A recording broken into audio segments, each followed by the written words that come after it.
अवधीतमस्तु मा विद्विषावहै। ओम शांति शांति शांति। हरि ओम। जी चलो महाराज। Third, Manojnath, now shall we define the dissolution of the mind, which is the means of Jivan Mukti. When उसका all बोलो, the- प्रोनाउंसिएशन क्या है हिंदी में, ठीक से बोलो दिलीप भाई। जी, now shall we define the dissolution of the mind, which is the means of Jivan Mukti. When न, all हाँ, the हाँ, उसका उसका नाम किताब हिंदी में नाम क्या है चैप्टर का? चैप्टर का तृतीय मनोनाश प्रकरण। हाँ, मनोनाश प्रकरण। प्रकरण यानी सब्जेक्ट मन का नाश। हाँ, मन का। और ये जो है ये हाँ, जीवन मुक्ति का एक इम्पोर्टेंट साधन है। दूसरा जी साधन था वासना क्षय, जिसको पूरा जी, डिटेल में किया जा चुका है। अब हाँ, मनोमनाथ की बात कर रहे हैं। हाँ भाई चलो। जी। Now अब shall आप we now shall we define the dissolution of the mind, which is the means to Jivan Mukti. When all the latent impressions stand effected, all the desires dissolve, the dissolution of the mind follows itself. This being so, yet the effacement of latent impressions is maintained only when the dissolution of the mind is well practiced independently and severally. It cannot be said that it is maintained by mere practice of tonguelessness, importance, and the like, because when the mind is dissolved, the tonguelessness, etc., follow automatically, and hence effort in their practice is not required. Objection. There also the effort in the practice to dissolve the mind exists. The clarification is, let it be there because it is required necessarily. The tonguelessness, etc., practice without the dissolution of mind will not be studied. That is why Janaka speaks about the dissolution of the mind thus. It is established that mind is the root of sansar tree, with its thousands of sprouts, branches, leaves, and fruits. I guess that the mind is none other than desire or the will to possess. And by way of stopping the desire, I shall destroy the mind. Thus, the sansar works rise up without the destroy, without rise up, without the destroy the mind. Thus, the sansar without the supply of nutrients. Without the supply of nutrients, I am aware, I am awakened, and I have found the thief by name mind. ठहरो ठहरो, सुनो सुनो सुनो सुनो सुनो दिलीप भाई, मेरे को बोलने दो। देखो ये इंट्रोडक्शन कर रहे हैं सारे चैप्टर का। हाँ, वो कहते हैं कि दो बातें इंपॉर्टेंट हैं जी। वो ये है वासना क्षय जी और मनोनाश। जी। तो जब मनोनाश शुरू किया, हाँ, तो वासना क्षय का क्या होगा? जी। तो कहते हैं कि अगर मनोनाश हो जावे तो वासना क्षय अपने आप हो जाएगा, क्योंकि मन ही नहीं रहेगा तो वासना क्षय कहाँ से हो जाएगा? बराबर बराबर। इसके ऊपर डिस्कशन हो रहा है। हाँ हाँ हाँ। तो ये बोलते हैं कि याद रखिए, जब आप वासना क्षय कर रहे हैं, हमारी काम क्रोध की, खाने की, नाम यश की इच्छाएं, वासनाओं को जब दूर कर रहे हैं, तो उसके साथ अगर मनोनाश भी हो जाए, मनुष्य यानी मन का एकाग्रता, मन को शून्य बनाना, ये योग की बात है, इसको करें तो दोनों एक दूसरे को परिपूरित हो जाते हैं। दूसरी बात कहते हैं कि अगर वासना क्षय न होए तो हमारा मनोनाश भी आसानी से नहीं हो सकेगा। तो दोनों एक दूसरे पर परस्पर संबंधित है। ये अच्छी बात बार बार कहेंगे इस चीज को। तो ये सबसे पहले कहा, और हम लोगों को आध्यात्मिक दृष्टि से, साधना की दृष्टि से, व्यक्तिगत दृष्टि से इसको अच्छी तरह समझ लेना चाहिए। याद जी। रखना चाहिए। This is a very very important point. मैंने कहा कि इस पॉइंट को दोबारा डिस्कस करें, ठीक है? जी महाराज चलो। जी। हाँ। यस, इसका एक सेंटेंस और है, I will kill him here and now, he has been killing me for long.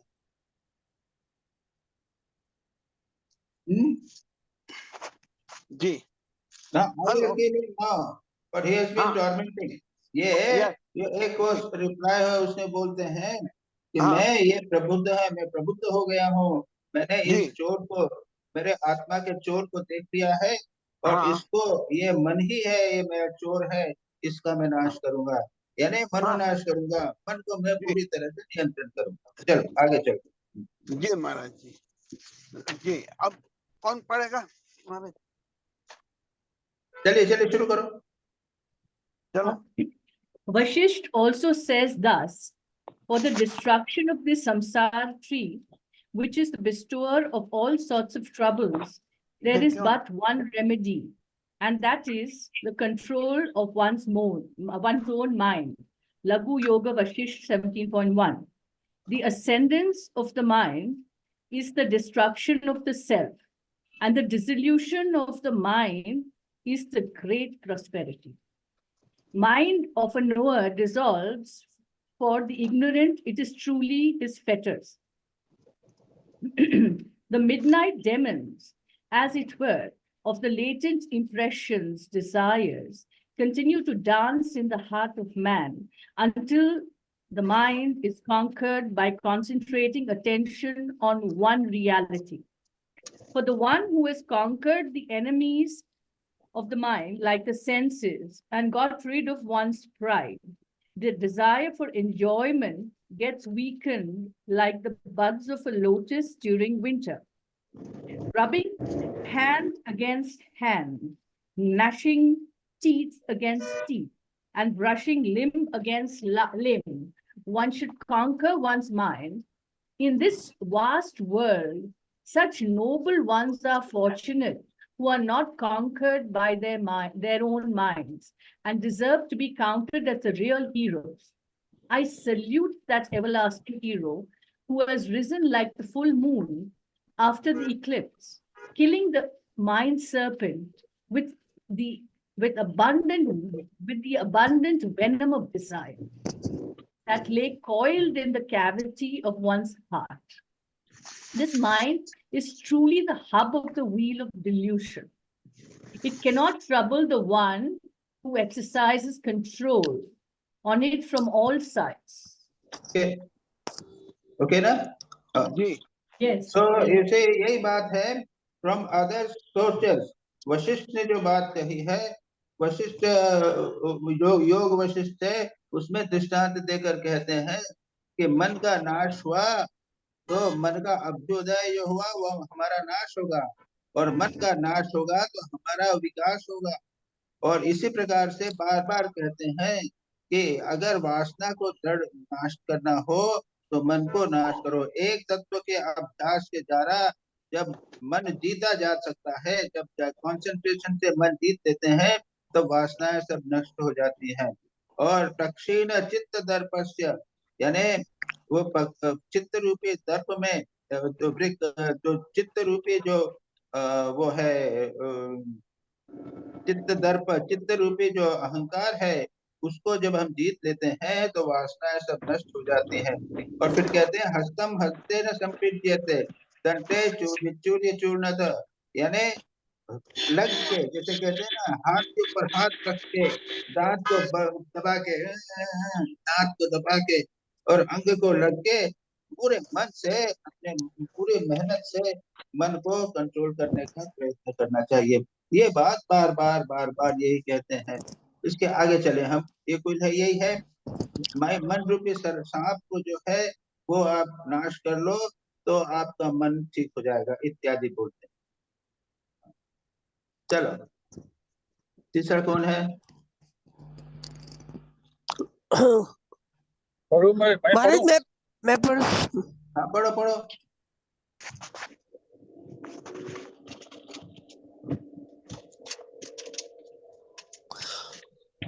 Gaur Padacharya उधर से।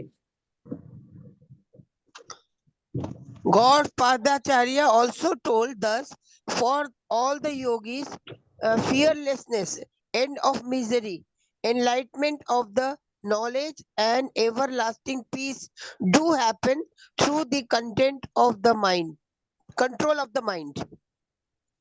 Arjun, what Arjuna inquired thus in, O Krishna, the mind is restless, turbulent, powerful, and obstinate.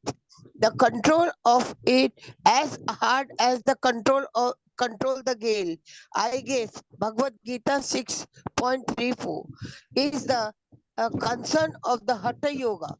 That is why the Valmiki says, if the reasoning is not faultless, even the effect of one pointed attention by way of any number of sittings cannot conquer the mind, just as the elephant at Rut. rut cannot be controlled by any other means except using the hook. The mind cannot be controlled except by the reasoning. Lagu, uh, uh, Lagu Vashishta. उसको उसको Vashishta उसको has हाँ properly described that the reasoning or that lead to the dissolution of the mind, and one applies them control one's mind. Control over the mind is of two types, through the Hatha Yoga and through the reasoning. The exercising a forced control over the intellectual activity and the sense organ sphere, a hold of some sort which sometimes recur, which lead to the dissolution of the mind. Study of the knowledge about the Supreme Self in association with the sages and renunciation of the desires control the vital vibration. These are well known as the perfect means or to conquer the mind. Such of those who exert the Hatha Yoga to control the mind, although these effective means are available, resemble those who attend who abandon the lamp and attempt by the diluted ones apply the magic ointment in their eyes in order to dispel darkness. The attempt of the deluded ones to control the mind by force is similar to the attempt of blind a large frontal elephants by the lotus fibers. Okay हो गया Yes. सुनो अब उसके बाद में ये बोलते हैं कि गौड़चार ने कहा है कि मन का निग्रह जो है वो दो प्रकार से हो सकता है एक तो है दुख क्षय के उसके उसमें प्रॉब्लम होगी तो और दूसरा है कि शांति से भी हो सकता है क्या बोलते हैं freedom from fear and of misery even unceasing peace resting on the control of mind मन का कंट्रोल करने पर शांत दुख से निवृत्ति होती है सुख सुख दुख से निवृत्ति भय चला जाता है और एनलाइटनमेंट होता है शांति प्राप्त होती है कंट्रोल के माइंड से और उसके बाद में अर्जुन ने भगवान से पूछा कि मन चंचल है कृष्ण कैसे उसको निग्रह करूं तो ये अर्जुन का प्रश्न यहाँ कहा लेकिन उसका उत्तर जो भगवान ने कहा है द्वितीय अध्याय में वो नहीं यानी वो छठे अध्याय में जो गीता में कहा है उन्होंने वो नहीं दिया है उसके बदले यहाँ पर लघु योग वशिष्ठ में वाल्मीकि ने जो कहा है उसको कहते हैं कि बार बार बैठने से भी उपविश्य एक चित्तेन बार बार बैठने पर ध्यान करने के लिए प्रयत्न करने पर भी मन को जीतना आसान नहीं है विदाउट हेल्प ऑफ थॉटलेस तो उसको बिना युक्ति के द्वारा विचार के द्वारा हम रोज बैठ रहे हैं नहीं बैठ पा रहे हैं तो एक काम करिए आप ध्यान के पहले थोड़ा सा विचार करें मन कैसा है ये जो मन इधर उधर भाग रहा है जिन विषयों की ओर जा रहा है ये विषय जो है ये दुखदायक है ये कष्ट दे रहे हैं इसका विचार करें मैं करता हूँ कई बार जब बैठे रहता हूँ ध्यान नहीं हो रहा तो विचार करने लगता हूँ मैंने कहा अरे ये कहाँ जा रहा है, ये जो चीजें जा रही हैं वो तो मैंने छोड़ दी, अब उनसे संसार में कुछ होगा नहीं, स्थायी नहीं है। और इसी प्रकार से आप लोगों को संसार में अधिक काफी काफी संसार में आपका अन लोगों का अनुभव है, आप जानते हैं कि संसार में जो चीजें हैं उनमें कोई सार नहीं है। तो उसमें सब ध्यान में बैठने के पहले इस प्रकार छोड़ सोच लीजिए, आपका मन जहाँ जहाँ जाता है कि ये चीजें यूजलेस हैं, इसके बाद अगर बैठेंगे आप तो आसानी से मन को कंट्रोल हो जाएगा।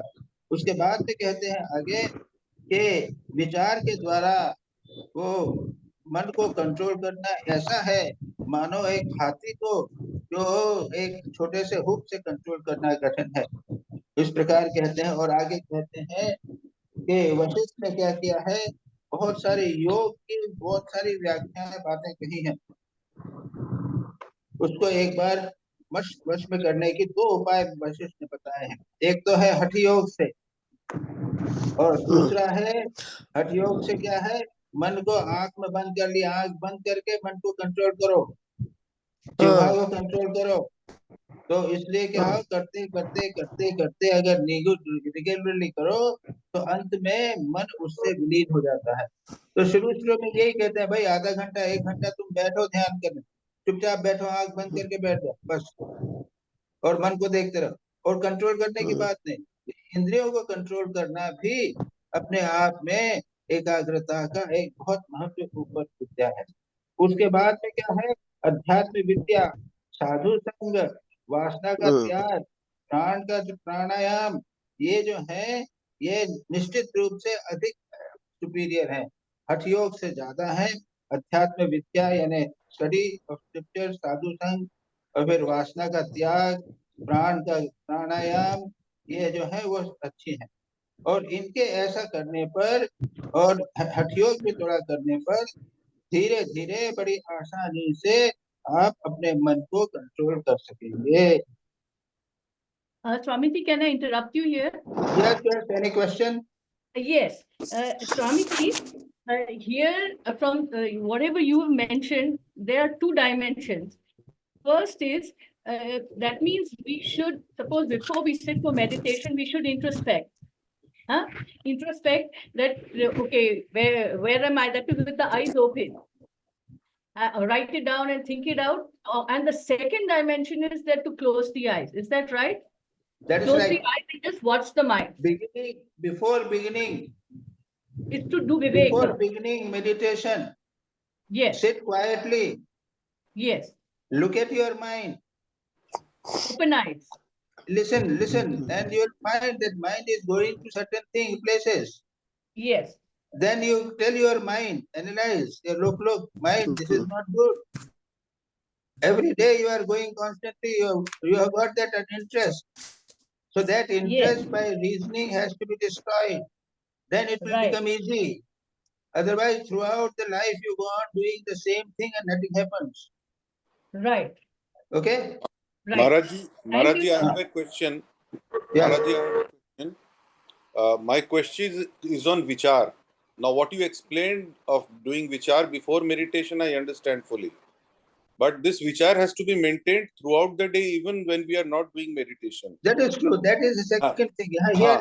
Here we are only talking of meditation, just 15 minutes vichar before meditation. So my question here is how to do the vichar during the day. Sometimes there are obstacles, vichar nahi ho pata. Uska kya karan hai, Maharaj? How to overcome that? Karma, we are so busy. Okay. And the karma ki importance jo hai wo aa jati hai. And we got so much involved in work that vichar goes away completely for half an hour, 1 hour. No vichar at all. So work के पहले विचार कर दिया और work के and में विचार कर। Right. That's all. Okay, Maharaj. महाराज ये लास्ट लाइन क्या लिखा है? लास्ट लाइन में ये हाथी control of mind to is by the force of similar attempt to bind a large frantic elephant by the lotus fibers. हाँ, जिस प्रकार से एक बहुत बराबर एलिफेंट है, उसको आप कमल के नाल से बांधोगे तो क्या बंधेगा? वो नहीं बंधेगा। तो जो अच्छा व्यक्ति अच्छा, ये बोल रहे हैं। बलपूर्वक शरीर मन को कंट्रोल करने वाला है वो इस प्रकार के, इसलिए बड़ा विचार करके मन को समझाओ कि मन उधर मत जाओ, नहीं तो तुम नहीं कंट्रोल कर सको। Maharaj, should I read the next one? Yes, Yes. The control is of two kinds. Forceful, that is hatha control, and gradual control. The former, that is forceful control, is done by blockading the knowledge organs like the eyes, the ears, and action organs like larynx and hands at their respective seats by force. The deluded one, by this instance, wrongly thinks that he can control the mind also in the same way. But the mind cannot be controlled like that, because one cannot blockade the lotus-like heart, which is the seat of the mind. That is why gradual control, the latter, is justified in this regard. And in this gradual control, the study of self-knowledge and the like are the means to be adopted. The science of self-knowledge teaches the futility of all knowable things and the self-evident reality of the knower. This being so, the mind is convinced that the knowable things in its purview are useless, and that the useful knower, the reality, is beyond its grasp. And with this understanding, extinguishes itself automatically like the fire without fuel. Shruti also says the same. Just as the fire without fuel becomes extinct in its own place, the thought by cessation of activity becomes extinct in its own source. Maitrayani Upanishad 4.4. Here, for intellectual activities, Yoni is the Atman itself.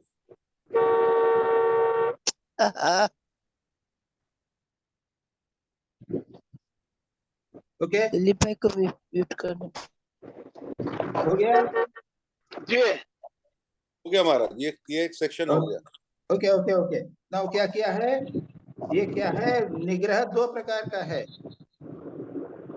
जबरदस्ती control करना यानी हठ योग, वो भी discuss बार बार कर रहे हैं हठ योग की बात। मैं नहीं करूंगा, बोला है महाराज ने, बोला है ध्यान करना है तो मैं ध्यान करूंगा, आधे घंटे बैठना है तो बैठूंगा, चाहे कुछ भी हो जाए बैठूंगा, ये करना है, ये है। और दूसरा है क्रम निग्रह, धीरे धीरे करना, हठ योग से नहीं करना, धीरे धीरे करना। पहले वाला क्या है कि उसमें इंद्रियां, नेत्र इत्यादि जो अंग हैं, इनको बातचीत करना, हाथ इत्यादि को जहां पर है वहां जबरदस्ती रोक के रखना। और जो मूर्ख व्यक्ति होगा इसी को समझता है कि ये कंट्रोल माइंड का कंट्रोल है। और आप देखेंगे कि जहां कभी भी आपके योग योग योग के वो होते हैं, अपने कैंप वगैरह होते हैं, बैठ जाएंगे, सब लोग बैठे हुए हैं, चाहे कैसा भी व्यक्ति हो, वो बड़ा बैठा हुआ है, सबको कंट्रोल करके बैठ रहा है, मन कहाँ जा रहा है उसकी कोई सोच नहीं पाता है। तो ये जो है ये हुआ मूढ़ व्यक्तियों का है, ये इससे मन को आप निग्रह नहीं कर सकोगे। तो उसके लिए क्या करना पड़ेगा, उसके लिए क्या करना पड़ेगा, उसके लिए मन को मानो ग्रेजुअल, उसको क्रम निग्रह करना पड़ेगा। और क्रम निग्रह का कैसा उपाय है, पहले है स्टडी ऑफ शास्त्र ज्ञान, अध्यात्म विद्या का उपाय पढ़ो, आपको स्वाध्याय सबसे इम्पोर्टेंट है। उसके बाद में उस स्वाध्याय से आपको पता चलेगा आत्मा का स्वरूप क्या है, स्वरूप को, आत्मा को कंट्रोल किस प्रकार से करना चाहिए, आत्मा है, चैतन्य स्वरूप है। ऐसा होने पर मन जो है अपने स्वगोचर बाहर के जो वस्तुएं हैं उनमें अभाव, व्यर्थ व्यर्थलेस है, विषयों के ऊपर जो हम मन जो विषयों के ऊपर जा रहा है ये यूजलेस है, ऐसा मन में बात बैठ जाएगी। और उसके बाद में वो जैसे ईंधन को आप नहीं देखते, अग्नि तो अपने आप बुझ जाएगी, उसी प्रकार से मन को जब आप ये सब विषयों से अलग हटा लोगे तो मन अपने आप शांत हो जाएगा। ये बिल्कुल इजीली आज इस प्रकार का होगा, जैसा कहा है कि यथा ईंधन, जैसे फायर को में अगर अग्नि में आप अभिशान वगैरह कुछ नहीं डालोगे तो अपने आप वो शांत हो जाएगा, ये बात है। महाराज प्रणाम, प्रणाम सतीश बोल रहा हूँ। हाँ बोलो, पढ़ो प्रणाम महाराज जी। महाराज पढ़ो। बाहर से फूल ना देंगे तो वो तो मन शांत हो जाएगा, लेकिन जो अंदर से फूल आता है उसका क्या करे? सबकॉन्शियस माइंड किसका में जो किसका क्या प्रश्न है पड़ा है पहले उसको। आपको? हाँ? हाँ जी, क्या जी? क्या फिर से पूछिए। मैं ये कह रहा हूँ कि बाहर से जो फ्यूल मिलता है, अगर उसको फ्यूल को बंद कर दें धीरे धीरे, तो हाँ आपने कहा कि मन शांत हो जाता है। हाँ लेकिन जो हमारे अंदर जो फ्यूल भरा है हाँ सबकॉन्शियस माइंड में, हाँ, उसको कैसे बंद करें? वो विचार के द्वारा। ये पहली बात तो विचार, विचार के द्वारा जैसे हम बाहर के विषयों से अपने मन को हटाते हैं, उसी प्रकार विचार के द्वारा हमारे मन में जो कचरा भरा हुआ है, जन्म जन्मांतर के संस्कार हैं, उनको विचार के द्वारा कहना पड़ेगा कि ये बड़े भयानक हैं, इसको हटाना है, ये बंधन का वो तो कारण है। इंटेलेक्चुअल ये लेवल पे विचार हो गया ना। बहुत इंपॉर्टेंट है। स्वाध्याय करते हाँ तो रहिए। ऐसा अरे टाइम वो अपने मन को स्वाध्याय में ऐसा लगाइए कि आपको संस्कारों के, पूर्व जन्म के और अचेतन मन में उठ रहे संस्कारों को उठने का मौका ही नहीं मिले, तो वो राइट अपने आप खत्म हो जाते हैं।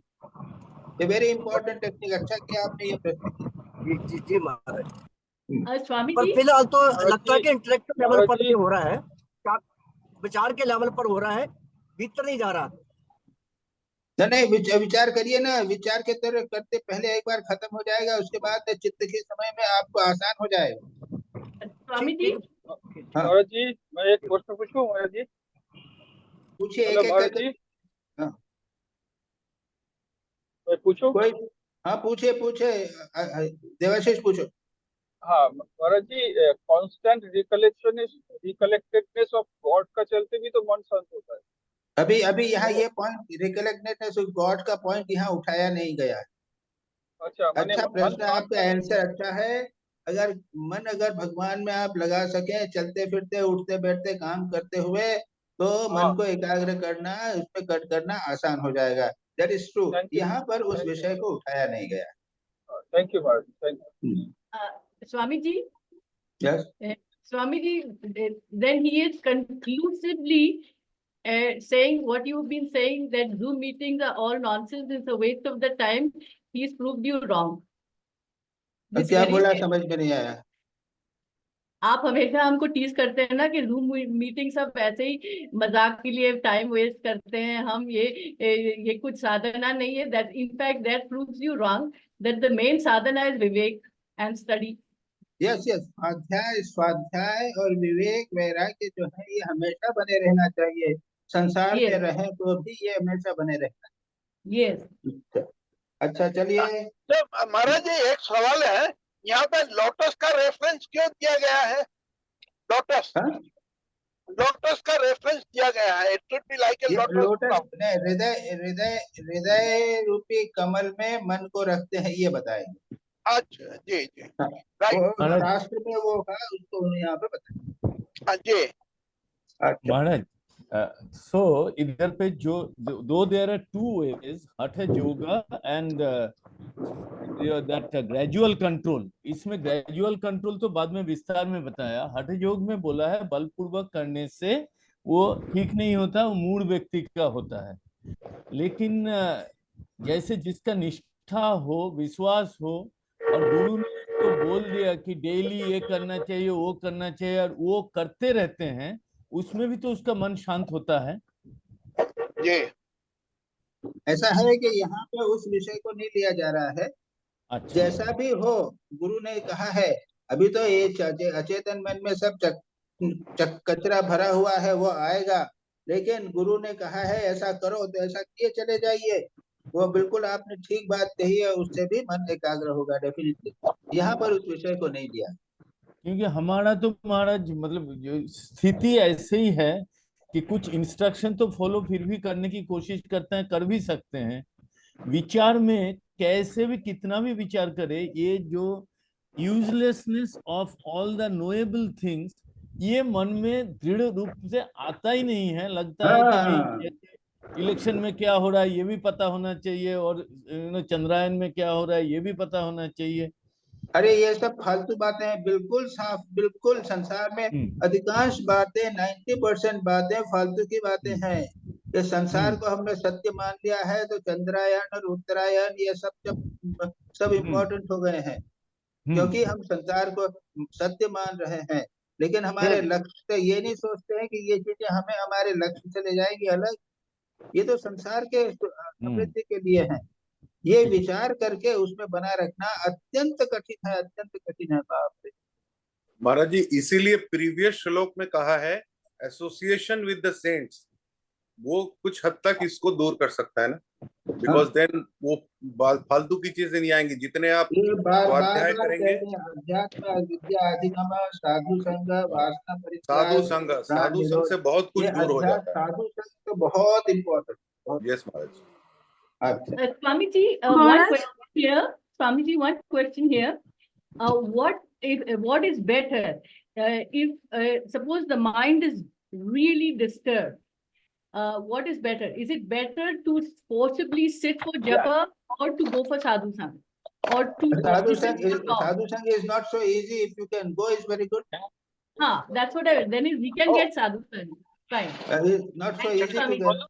If you No, can we get get it, very it. good. Quietly Thanks go. to Ramakrishna Much and तो Sharda Much बहुत we जहाँ get it. साधु संग जहाँ तक हो सके करना अच्छा। Oh, thank you, Swamiji. महाराज जी, चलिए आपने Maharaj- बोला था एक बार, आपने एक बार बोला था स्वाध्याय is also a form of साधु संग। चलो चलो आगे चलो। But living sadhu sang is better.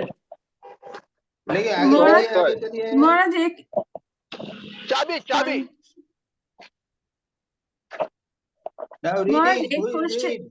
महाराज एक क्वेश्चन है। अगर कभी कभी देखा जाए कि कुछ संस्कार जो है वो बहुत डीप रूटेड होता है, अगर ऐसा हो जाए तो उसमें क्या करना? ऐसा है कि दीप संस्कार को प्रकट होने नहीं दो और अच्छे संस्कार बनाना चालू कर दो। ठीक। दीप संस्कार अगर प्रकट नहीं होते हैं तो अंदर ही अंदर धीरे धीरे वे दबते जाते हैं और वो क्षीण हो जाते हैं। यानी ऐसा है कि साधुओं को भी हम लोगों के जन्म जन्मांतर के संस्कार हैं और सारा जीवन साधु लोगों को उनसे संघर्ष करना पड़ता है। लेकिन साधु संघ हम लोगों का है, ऐसा वातावरण है कि जिसमें ये भीतर के संस्कार प्रकट नहीं हो पाते हैं और हम आसानी से उसमें लगे रहते हैं और उससे हम बच जाते हैं। तो ऐसा वातावरण में रहिए कि बुरे संस्कार प्रकट न हो सके, अच्छे संस्कार प्रकट होवे और नए संस्कार बनाइए। हो गया? ठीक है, ठीक। हाँ, ठीक है। चलो पढ़ो पढ़ो, तुम्हें पढ़ो, पढ़ो आगे। कौन पढ़ेगा? अपने स्वप्ना माता जी को बताया ना पढ़ने के लिए, स्वप्ना माँ को बताया ना। स्वप्ना जी पढ़िए। महाराज मैं पढ़ता हूँ। अच्छा। For both those who cannot grasp the truth even after getting instructions, and for those who forget them even after grasping, associating with the sages is the only means of knowing the truth. Because the sages instruct as well as remind the truth again and again. But for those who are troubled by the latent impressions like pride of learning, etc., and do not try to follow the sages, the only remedy is giving up the desires through the aforesaid discrimination. If he finds that the latent impressions are very strong and hence impossible to give up, then restraining the vital energy is the way. Since the desires and the vital energy both excite the mind, it is justified to say that peace of mind can be achieved by their control. The mind exciting nature of those is told by Vasishtha thus: the mind tree possessing the climbers of mental transformation has two seeds. one is the vital energy and the second is the strong desire. Desire. The omnipresent absolute intelligence is awakened by vital energy, and this awakening brings in endless miseries for the mind. Blacksmiths blow air through bellows into the fire covered with ash, and by the air that is blown by the bellows, the fire is kindled. Similarly, the intelligence covered by ignorance, like the kindled fire of the example, is awakened by the vital force and becomes ablaze as mental transformations. Miseries emerge from such awareness in the form of mental transformations. This is how the vital force gives rise to the mind. Yes, अब ये उसी को बात कर रहे हैं आगे। क्या कहते हैं कि याद रखिए कि दूसरे संतों के साथ में रहने से, उनके इंस्ट्रक्शन के कारण हम दूसरी बातों के उन पे प्रभाव में पर नहीं पड़ेगा, क्योंकि वे अच्छे हैं, वो हमें सत्य की का इंस्ट्रक्शन देते हैं।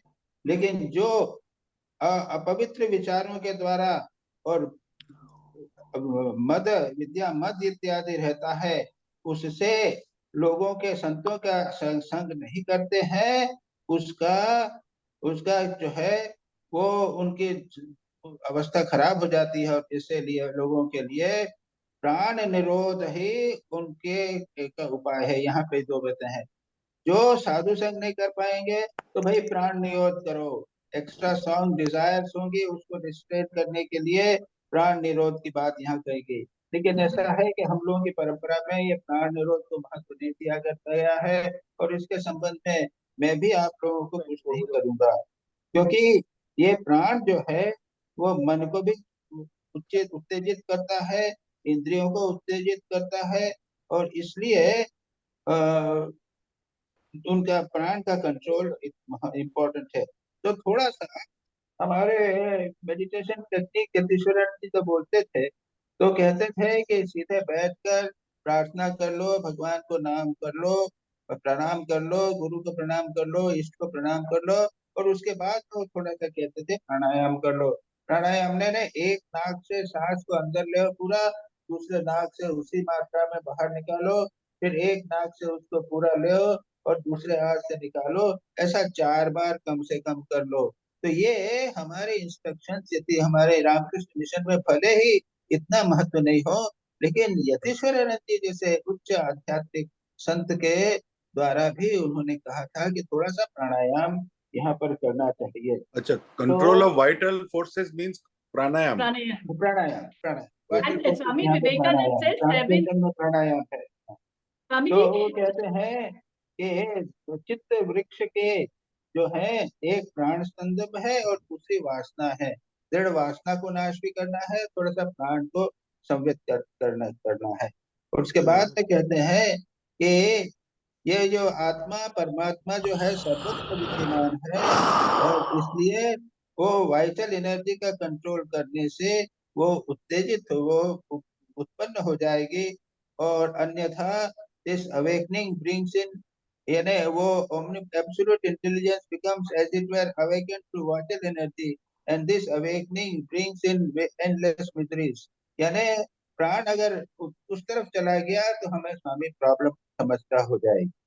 इसके बाद का हमने पढ़ा है कि जिस प्रकार से ये ब्लैकस्मिथ जो है, लोहकार जो है, वो धमनी से पानी वो हवा देता रहता है और अग्नि जलती रहती है, और उसके बाद में आग उत्पन्न होती है। उसी प्रकार से इग्नोरेंस जो है वो अग्नि, इंटेलेक्ट बुद्धि इग्नोरेंस से कवर हो जाता है, और उसके बाद में वो उससे मेंटल मॉडिफिकेशंस होते हैं, और मिजरी ब्रिंग्स, उससे यदि मन चंचल अत्यंत हो जावे प्राण के कारण, तो उसके बाद में महान समस्याएं एक के बाद एक होती रहेंगी। ये बात कही गई है।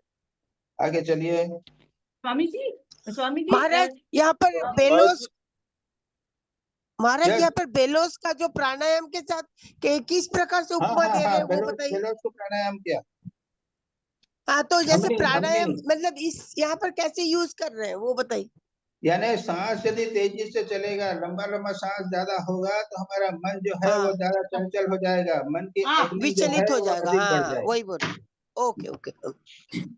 Swami ji,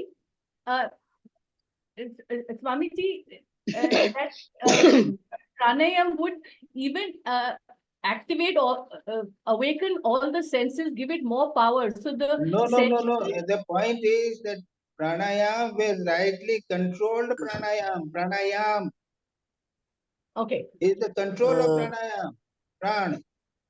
और महाराज जी प्राणों को पीछे control. produces all the problem. महाराज जी पीछे हमने क्लासेस में ये भी पढ़ा था कि रेस्पिरेशन जितना स्लो होता है उतना मन धीरे-धीरे कंट्रोल होगा। रहता है और आयु बढ़ता है। तो हाँ, that itself- तो that प्राण also जो है plays a- अधिक बढ़ जाएगा तो उससे हाँ। प्रॉब्लम होगी। प्राणायाम का उद्देश्य है प्राण को हाँ। नियंत्रित करना। हाँ, जितना फास्ट होगा उतना उत्तेजित होगा, जैसे एक कुत्ते का होता है, बहुत फास्ट। अच्छा, अब आगे चलिए। मैं पढ़ती हूँ। महाराज जी पढ़ो महाराज जी। He has आप लोग डिसाइड करिए कौन पढ़ेगा। ठीक है पढ़िए। He has told the other also thus, O Raghav, listen about the other creation of the mind by the desires, which is manifested by consciousness and also coming of experience. Steadily repeated thinking of objects alone creates the restless mind, which is the cause of birth, old age, and death. Vital force and desires not only excite the mind, but also possess mutual excitability. This is expressed by Vasisht thus.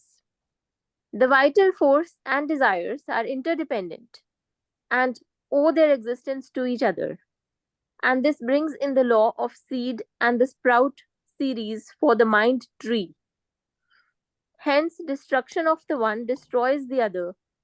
This is also described thus. Vital force and desires are the two seeds of the mind tree.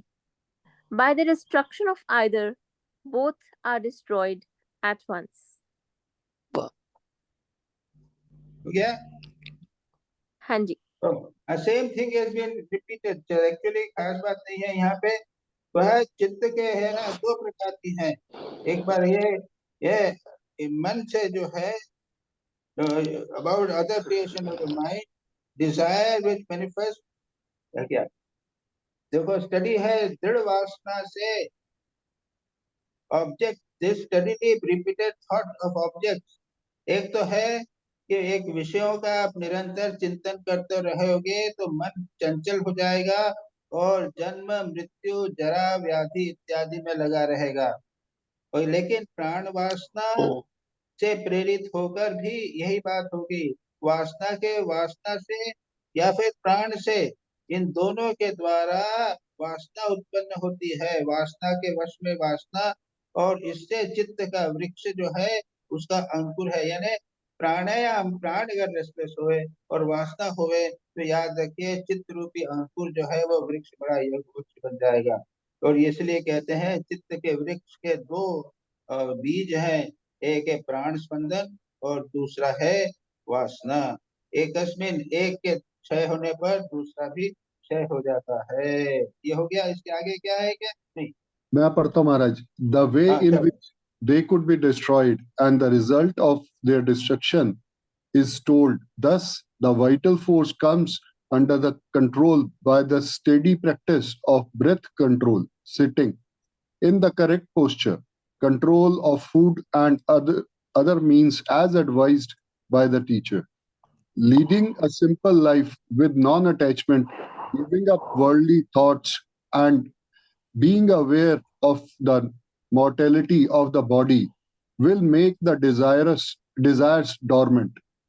By giving up the desires completely, the mind becomes non-mind.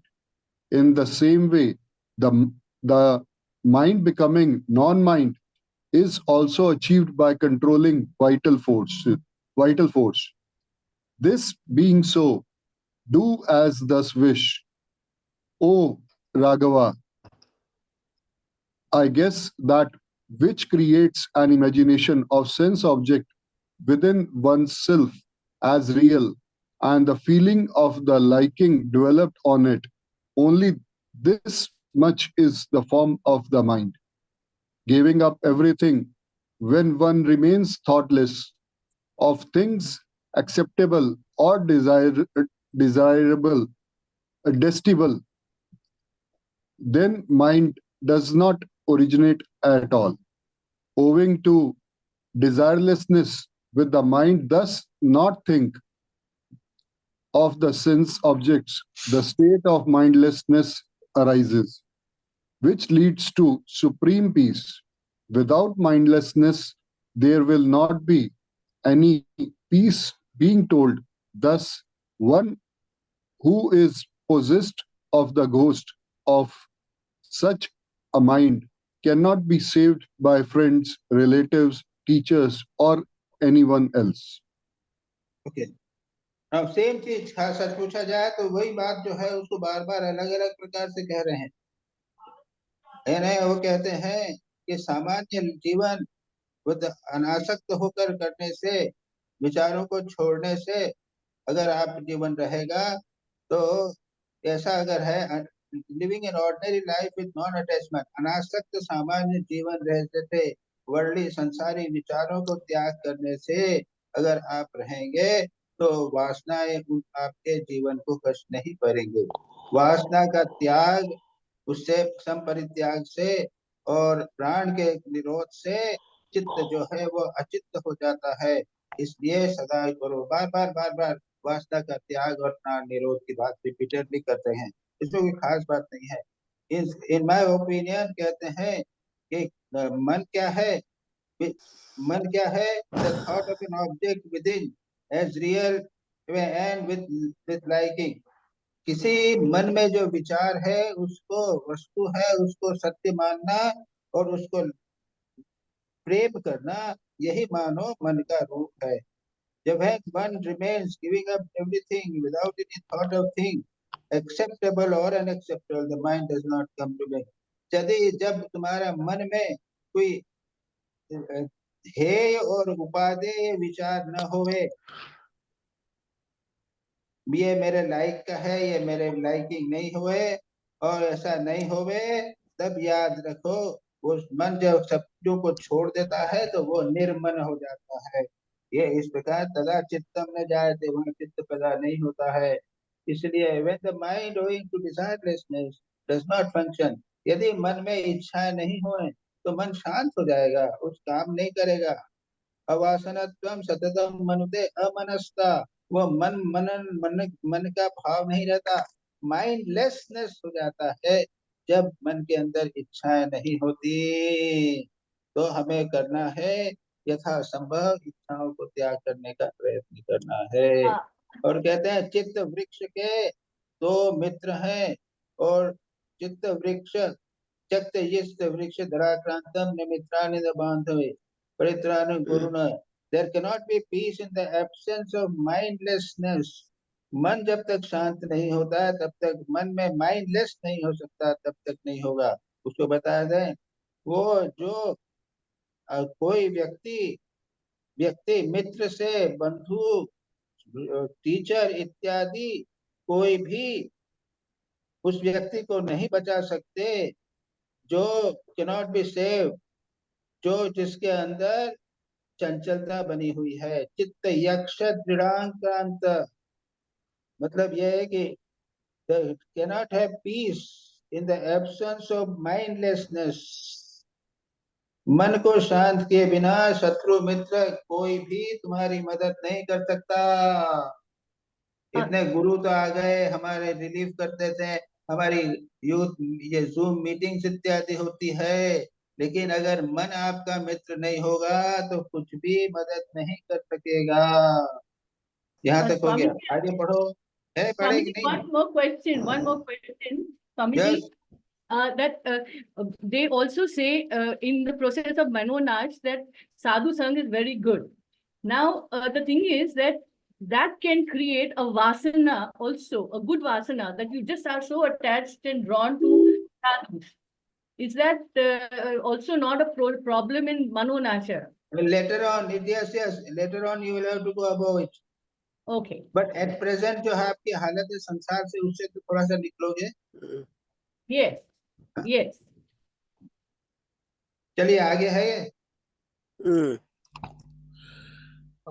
महाराज पढ़ूं? हाँ पढ़ो. पढ़िए.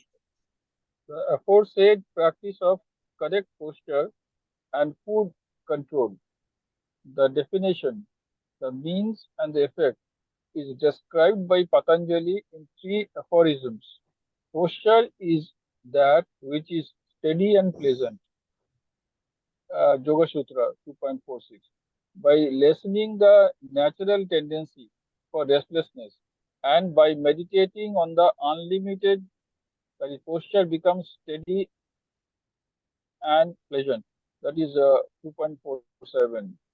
Through that, the dualities do not obstruct. Among the asanas, Padma and Swastika, etc., positioning,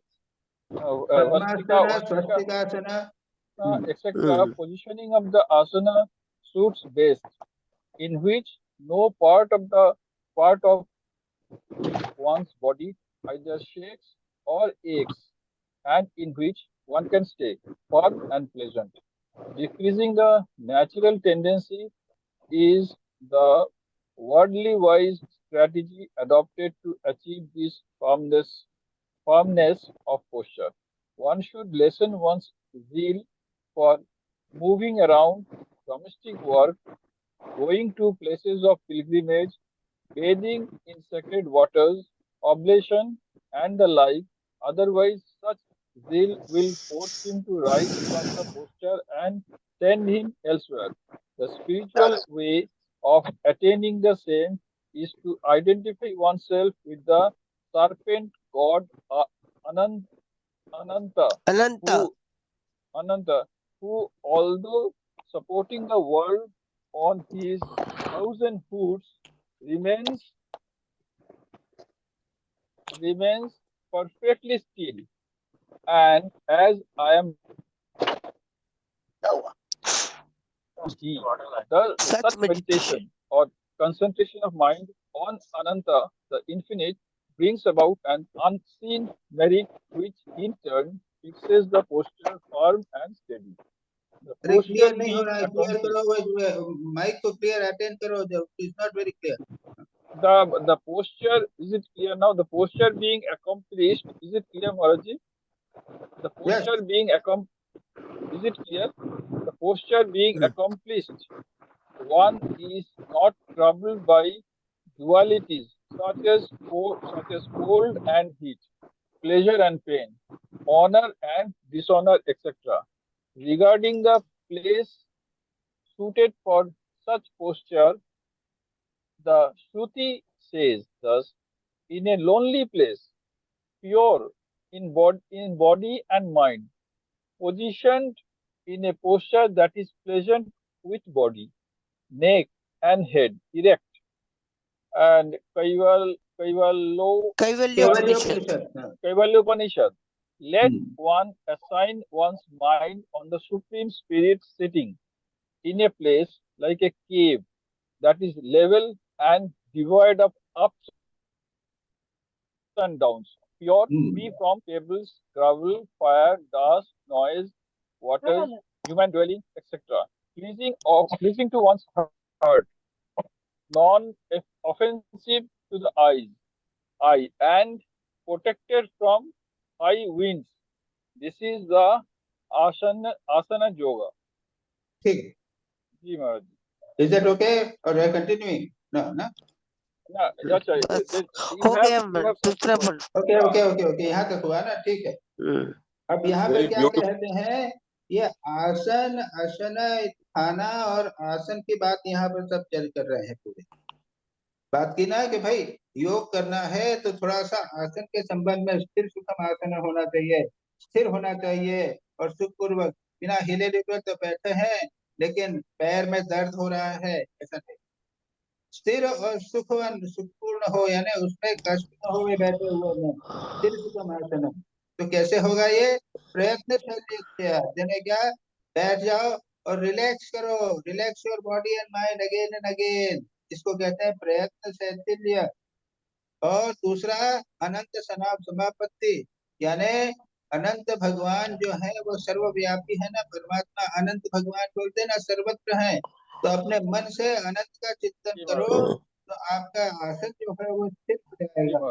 उससे ये द्वंद जो है, सुख दुख इत्यादि के द्वंद भी पद में खत्म हो जाएंगे। उसके बाद में कई प्रकार के आसन है जो हठ योग में है। पद्मकासन, स्वस्तिकासन इत्यादि है। यानी अर्ध पद्मासन, हम बैठते हैं तो आधा पैर एक पैर ऊपर करते हैं, एक नीचे करते हैं, या दोनों पैर करते हैं, या दोनों पैर सामान्य रूप से रखते हैं। ऐसे प्रकार के बहुत सारे आसन है, जिसमें से एक प्रकार का स्वीकार कर लीजिए जिसपे आप बने रहें, उसमें आप हिलते डुलते ना सकें, कंटिन्यूअसली लंबे समय तक बैठ सकें, ये हो जाना चाहिए। सच पूछा जाए, आप लोग तो इतने सब सीनियर हैं, अभी तक ये प्रत्येक बात जो है ये हो गई होगी, एस्टेब्लिश हो गई होगी। तो ये है लौकिक उपाय हैं। उसके बाद में क्या है? जाना आना जाना, गृह कर्म करना, तीर्थ यात्रा, स्नान, होम इत्यादि जो करना है, ये मानसिक उत्साह है, तो कम करो। इसको भी कम करना पड़ेगा। अरे सारा जीवन क्या ये करते रहेंगे? हे भगवान, तीर्थ यात्रा तो सारा जीवन ही तीर्थ यात्रा कर रहे हैं। अरे एक महाराज बार कहीं अनंत जाके का बैठ ध्यान जाओ, करने से शांत हो कैसे जाओ। होगा? अनंत नाग का स्नान होम तो हर साल होम और स्नान करते रहते हैं। ये क्या है? मानसिक उत्साह, इसको कम करना पड़ेगा। सारा जीवन ध्यान के ऊपर तो प्रारंभ ही नहीं किया, सारा जीवन। हे भगवान, इसलिए उसके बाद में कुछ नहीं हो महाराज सकेगा। हाँ, अनंत पूछो। नाग का ध्यान क्या करने से क्या कैसे करना है वो बताइए। क्या क्या? अनंत नाग का जो ध्यान करने हाँ, वो बोल रहे हैं। अनंत भगवान जो अनंत नाग जो है ना, वो क्या हाँ है? हाँ हम कैसा स्थिर बैठा रहता है? पाल जी, बहुत इंपॉर्टेंट बात क्या है कि अनंत नाग के सिर के ऊपर हाँ पृथ्वी जमी हुई है, बैठी फिर हुई है, और ये पृथ्वी हिलती डुलती नहीं है। हाँ तो अनंत नाग ठीक है। कैसे बिना हाँ हिले कंटिन्यूअसली बैठे रहते हैं? नीचे वो हाँ कुंडली मार हाँ के बैठे हुए हैं, और अपना ऊपर उन्होंने फन उठा रखा है, और हाँ ऊपर फन के ऊपर उन्होंने पृथ्वी रखी है। देखो कैसे स्थिर बैठे हुए हैं, ऐसी विषम परिस्थिति में। इसलिए उनका ध्यान करना, ध्यान शरीर को स्थिर रखने का एक बहुत अहम महत्वपूर्ण एक अथॉरिटी वे है उपाय है। ध्यान। अच्छा, तो ये है, उसी की बात यहाँ पर ठीक हो गई। बहुत उसके बाद में कहते हैं चित्ते आसन सिद्धे आसन होने पर सुख दुख मान अपमान इत्यादि द्वंद जो है वह भी कम हो जाते हैं। और इसके बाद में कैसे स्थान पर बैठना? अब स्थान की बात तो छोड़ दीजिए, अपना कमरा ही है, उसको साफ रखिए, विविक्त स्थान होना चाहिए, एकांत होना चाहिए, सुखी होना चाहिए। वहां पर गंदा बिखरा न होवे। इसको यहाँ पर पुराने श्वेताश्वतर उपनिषद विकसित किया है। हम लोगों को हमारी आधुनिक परिस्थिति के अनुसार देखना है। हमारा कमरा होवे, साफ साफ होवे, एक आसन बना रखिए जिसके ऊपर आप बैठे हैं, वहां पर गंदा भी नहीं हुए, और मनोनुकूल है। आजकल तो एसी आ गया है, तो आप उस पर एडजस्ट कर सकते हैं, सब कर सकते हैं। ये आसन के बारे में बात थी। खाने के बारे में मिताहार, अति आहार नहीं, अनाहार नहीं, ये नित्य योगी इस प्रकार की बात में कही है। आगे पढ़िए, उसमें है दिया हुआ ये है कि नहीं? खत्म हो गया क्या? नहीं नहीं, है। और भी नहीं है। और एक है। हाँ, हाँ, मैं पढ़ूं? आसन। हाँ, पढ़िए पढ़िए स्वामी पढ़िए जी, पढ़िए। पढ़िए पढ़ो पढ़िए। पढ़िए। asana yoga means moderate eating. In this regard, the Shruti says the yogi should always avoid excessive food as well as being without food. Amrita Bindu Upanishad 27 is the authority. The Lord also has told us, indeed, yoga is not for him who eats too much, nor for him who abstains too much from eating. It is not for him, O Arjuna, who sleeps too much, nor for him who remains awake too much. For one who is moderate in one's food and recreations, moderate at one's exertion at work, moderate in sleep and waking, yoga brings about an end to all sorrows. Gita 6:16 and 17. Yes. For the one who has established himself in steady posture, dissolution of mind takes place through control of breath, as is described by Svetasvatara Upanishad thus. The wise one should hold his body steady with three upper parts, that is, head, neck, and chest, erect, turn his senses to the mind towards the heart, and cross all the torrents of worldliness by means of the raft of Omkara, that is Brahman. The wise with well-regulated endeavors should control the pranas. When they are quietened, should breathe out through the nostrils slowly. Then he should carefully control his mind, just as the charioteer restrains the chariot with unruly horses. Svetasvatara Upanishad 2, chapter 2, 8, 9.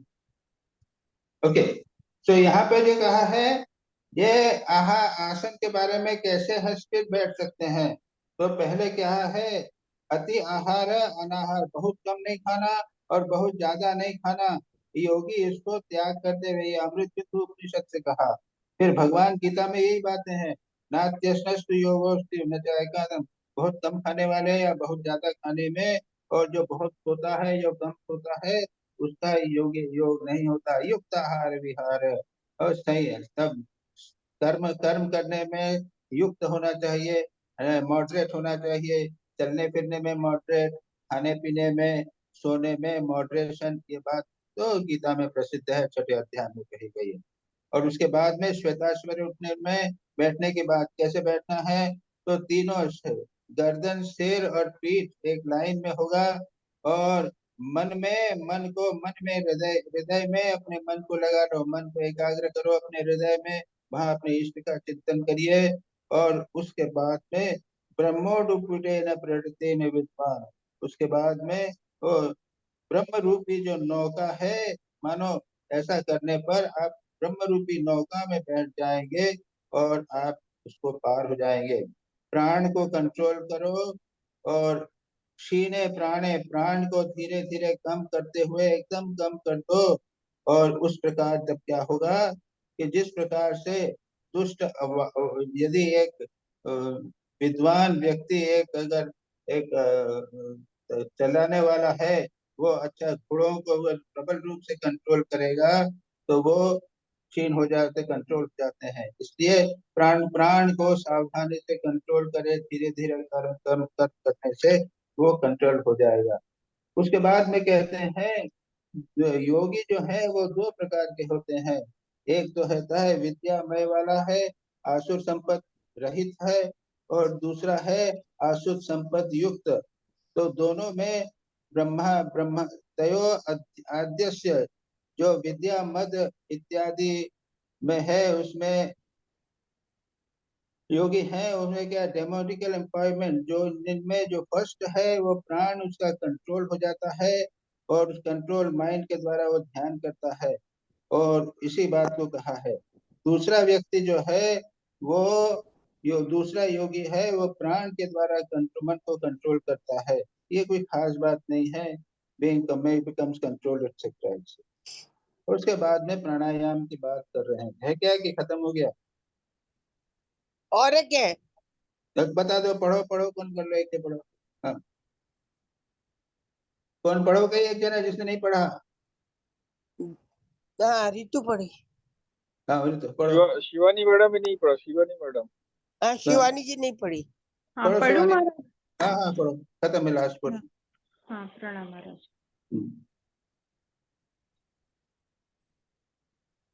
Page number 15, आसान योगा। जहाँ पे है, जो दिया है, जहाँ तक पढ़ा है उसके There आगे are 2 classes of yogis. There are two classes of yogis. There are ये two page classes of 200 yogis. 215 में है 215 but last but one. There are two classes of yogis, those free from the demonic endowments such as the pride of learning, etc., and those who have them. Out of these, in the case of the former, control of the mind brought about by meditation on the self controls the prana automatically, since they are concomitant with each other. Concomitant उनके साथ युक्त होते हैं. Yeah. The expression hold the three upper parts erect concerns them. In the case of the latter, control of the prana through practice controls the mind, since they are concomitant. The expression by forcefully controlling prana is given for his sake. The manner in which the prana should be repressed will be dealt with shortly. The restraint exercised on the prana, slackness his efforts at worldly activities, and the mental aspects such as the pride of learning, etc., also become restrained. The restraining prana restrains the mind is also exemplified in another Shruti. Thus, just as impurities of the mountain ore are destroyed by smelting, the evils concerned with the senses are destroyed by control of the prana. The reason behind this is shown by Vasishtha. Thus, the vibrations of life breath and the vibrations of the mind are one and the same. The wise one should put in his best efforts to check the vibrations of the life breath. हो गया खत्म? आगे भी one more. आगे छोड़ दो और वो अलग है. नहीं, काफी है आगे. वो अलग है महाराज और एक ठीक है. है, फिर तो एक जना पूरा करेगा फिर इसको, ठीक है ना? जी. हाँ, तो इसमें क्या है कि दो प्रकार के योगी होते हैं. तो विद्या मद आदि असुर संपत्ति रहित होते हैं और जो अशुभ संपत्ति वाले होते हैं. तो जो योगाभ्यास के द्वारा मन को निरुद्ध कर लेते हैं और उसके बाद में प्राण को निरुद्ध करते हैं. पहले वो योगाभ्यास करते हैं, उसके बाद प्राण को निरुद्ध करते हैं. और दूसरे प्रकार के जो होते हैं वो प्राण को पहले निरुद्ध करते हैं और उसके बाद में मन को निरुद्ध करते हैं. तो अगर आप मानसिक सात्विक विचार वाले हैं, विद्या मद इत्यादि हुए, तो आपको प्राणायाम इत्यादि ऑटोमेटिकली हो जाएगा. इसलिए हमारे यहाँ परंपरा में ये कहते हैं कि पहले ध्यान करो ना अच्छी तरह, बिना बैठे बैठे. बिना एक बात अभी बताएंगे, सीधे बैठ जाओ, दैट इज इम्पोर्टेंट. और उसके बाद में प्राण को निरुद्ध करो, ध्यान करो, तो प्राण अपने आप निरुद्ध हो जाएगा. अच्छा, प्राण को निरुद्ध करने का दूसरा जो मेथड है, दूसरे जो लोग वो नहीं कर सकते हैं, उनके लिए कहते हैं कि पहले प्राण को निरुद्ध करो.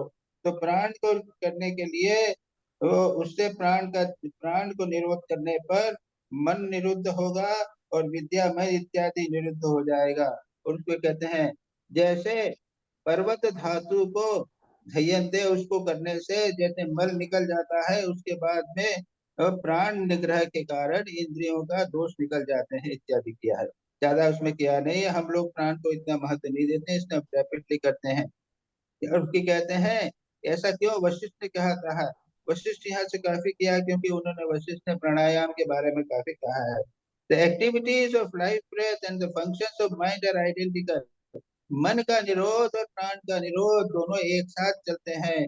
इसलिए जो बुद्धिमान व्यक्ति है उसको अपने मन की एक्टिविटी, प्राण की एक्टिविटी को कंट्रोल करने का प्रयत्न करना चाहिए.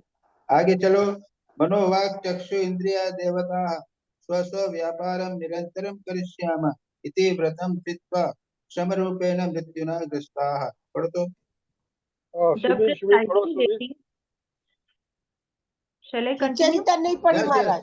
पढ़िए मैडम पढ़िए. The presiding deities of mind, speech, eye, and other sense organs vote to perform their respective tasks insensibly. were all captured by death in the form of exertion, but death could not capture the vital breath. That is why, though all the time exhaling and inhaling, the vital force doesn't tire. Then all the deities, after due consideration, entered the vital force. The incident is rendered by the Vajrasana. Is thus the deity's thought moving or not moving? This Yeah, is ji. neither pained nor injured. So, this is verily the greatest among us. We shall assume its form. They all took its form, and therefore they are called pranas after it. Hence, it is established that sense organs have the form of pranas, which means that these function depends on the functioning of the prana. This has been described in the Antaryami Brahmana, in the chapter on the inner controller. Thus, O Gautama, air indeed is that thread, by that thread called Vayu. This world, the other world, and the living beings are strung together. That is why, Gautama, they say of a dead person that this fellow's limbs have been loosened, because Gautama, they are strung together by the thread called Vayu. Therefore, functioning of both the vital breath and of the mind being mutually concomitant, by controlling the former, the later is controlled. That's all, my. हाँ, हो गया। तो यहाँ पे कुछ नहीं है, ये बताया है कि भाई प्राण तो रहेगा। मेन चीज बात यही कह रहे हैं कि प्राण स्पंदन जो है वो बनेगा, और इसलिए प्राण को कंट्रोल करना चाहिए। एक्टिविटीज ऑफ लाइफ ब्रेथ, प्राण जो है वो उससे मन निश्चित है, प्राण करता चलता रहेगा तो मन चलता रहेगा। इसलिए बुद्धिमान व्यक्ति को मन को, प्राण को कंट्रोल करने का प्रयत्न करना चाहिए। उसके बाद कहते हैं, तो बाकी दृष्टांत ये है कि मन,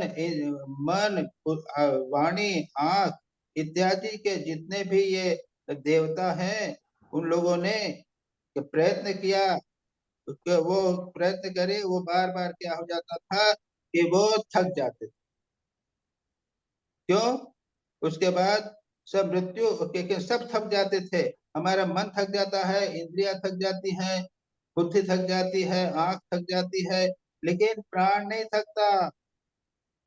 इसलिए हमेशा प्राण चलता ही रहता है। इसलिए उन्होंने कहा देवताओं में प्राण को, उसमें प्राण में प्रवेश कर गए इत्यादि बात करते हैं। कहने का उद्देश्य ये है कि वो वायु में गौतम का सूत्र, वायु जो है वही सूत्र है, वो सबको बांधता रहता है। इसलिए कहते हैं कि therefore functioning of both the vital breath and the mind being mutually concomitant by controlling the forward, that is control. मन और प्राण दोनों एक साथ रहते हैं, इसलिए दोनों को कंट्रोल करना चाहिए, प्राण को कंट्रोल करना चाहिए। यहाँ पर इस बात को इस सारे सेक्शन में बताया गया है। ठीक है, यहाँ बंद कर दो। Swami ji, nahi, Swami ji, that means direct control one should abstain from. One should use the indirect method, that is controlling pran, not hands-on control, that forcibly control the eyes or forcibly control different organs. That tires one out, right? अरे देखो ना, करो तो सही। महाराज, ये जो कर्म योग में एक स्टोरी स्वामी जी ने बताया ना, मंत्री को वो इसमें कैद कर लेते हैं, उसके इसके साथ कुछ कनेक्शन है क्या महाराज? वंडरफुल। नहीं, वहाँ वो क्यों कंट्रोल किया था, उसमें क्या है, उसमें एक स्टोरी को याद नहीं आ रहा है मेरे को। तो मंत्री ने क्या किया उसके बाद? और मंत्री ने अपने वाइफ को बोला कि एक रेशम का सूतर धागा लेकर उसके सामने एक थोड़ा रस्सी बांध के निकल गया। तो क्या कहते हैं बाद में स्वामी जी क्या कंट्रोल कहते हैं? पकड़कर उसको निकाल लिया। नहीं तो स्वामी जी फिर कंक्लूजन में क्या कहते हैं? ए प्राण कंट्रोल, प्राण एवरीथिंग इज कंट्रोल। वही रेशा जो है वो प्राण है। Thread, yes. यही है क्या स्वामी जी का कहना? Yes yes. हाँ, स्वामी जी का कर्म योग में है। यही कहा ना, प्राण को कंट्रोल की बात कही है कि स्वामी जी ने? Yes, हाँ yes. plant effect, हाँ That is the best, subtlest. नहीं, सुनो सुनो मालिनी, Yes. वो कंट्रोल किया उसने, वो अपने ये निवेदिता, हाँ जी महाराज। वो कंट्रोल प्लांट को कंट्रोल की बात किया। मेरे को देखना पड़ेगा, अभी मेरे पास है नहीं करने। हाँ Swamiji, ये that is हम what देख he- के हम लोग No, it's 100% आप sure. नेक्स्ट टाइम Swamiji, बताइए महाराज। नहीं 100%. मेरे ख्याल से ये स्टोरी का उसके साथ कनेक्शन नहीं है इसका। No, ये no, the emphasis, content. Swamiji just wanted to say that prana is the most potent and powerful. That's why he said that even with a thread, he got the whole man down. You putting honey on Okay. the eagle's nostril. I will see and get back to you. Okay. हाँ Yes. Okay ठीक है, तो बंद करें। जी महाराज प्रणाम। ओम शांति शांति शांति शांति। हरि ओम तत्सत्। श्री राम कृष्णार्पणमस्तु। प्रणाम महाराज जी, प्रणाम महाराज जी। नमस्कार प्रणाम नमस्कार। महाराज। कहाँ चला गया? हाँ भाई।